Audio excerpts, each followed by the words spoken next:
Assalamualaikum warahmatullahi wabarakatuh. Perkenalkan, nama saya Putri Nur Istiqomah, NPM 1921072889. Lokal 7E non-reguler. Di sini saya akan menjelaskan 5 poin utama dalam tugas makalah saya tentang politik ekonomi kerakyatan. Hal ini saya sampaikan untuk memenuhi tugas final tes ekonomi politik.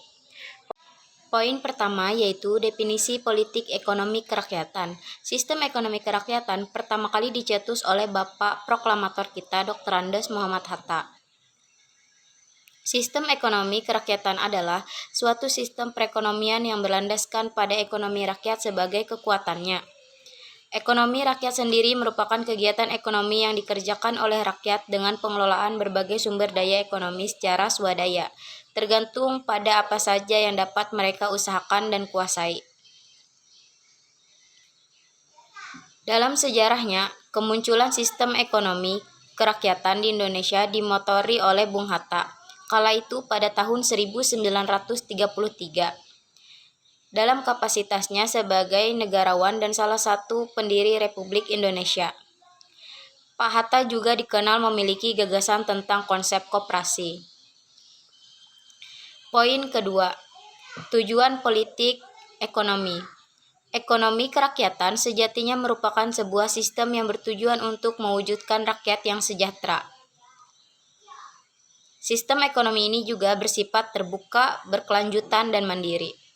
Terbuka karena melalui sistem ini harus dapat dipastikan bahwa seluruh masyarakat dapat menjalankan usaha dan memiliki akses terhadap sumber daya yang tersedia.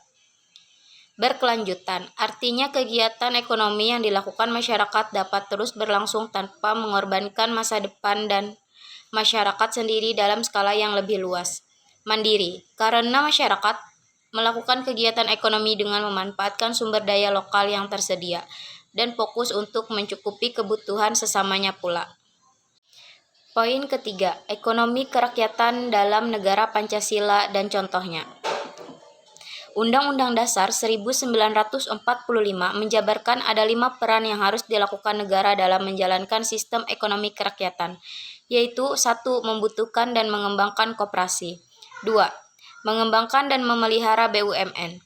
3. Memastikan bahwa pemanfaatan terhadap bumi, air, dan semua kekayaan alam yang terkandung di bumi Indonesia akan dipengaruhi sebesar-besarnya untuk kemakmuran rakyat. 4. Memberikan hak bagi setiap warga negara Indonesia untuk mendapatkan penghidupan dan pekerjaan yang layak. 5. Memelihara para fakir, miskin, dan anak-anak terlantar. Poin keempat.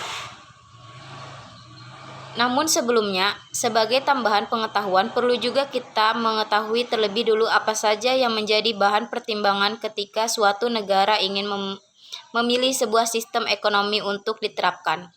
Bahan pertimbangan tersebut adalah 1. Bagaimana sistem kepemilikan terhadap sumber daya dan faktor-faktor produksi di negara tersebut. 2. Dalam koridor kompetisi, bagaimana keluasan masyarakat untuk bersaing di antara sesamanya, juga bagaimana mereka bersikap saat menerima imbal jasa karena prestasi kerjanya. 3. Sejauh mana kadar pemerintah untuk berperan dalam merencanakan, mengatur, dan mengarahkan kegiatan perekonomian dan bisnis secara umum. Poin kelima.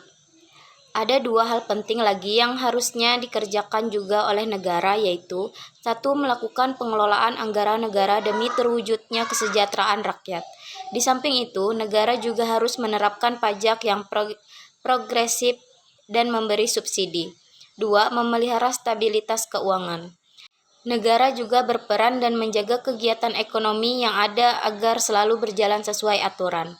Oleh sebab itu, terdapat berbagai hukum yang mengatur seperti hukum perdata, hukum perseorangan, hukum kebendaan, dan masih banyak lagi yang dibahas pada buku hukum ekonomi di Indonesia. Mungkin ini saja yang dapat saya sampaikan. Salah hilap mohon maaf. Baiklah, saya akhiri. Wabillahi taufik wal hidayah. Assalamualaikum warahmatullahi wabarakatuh.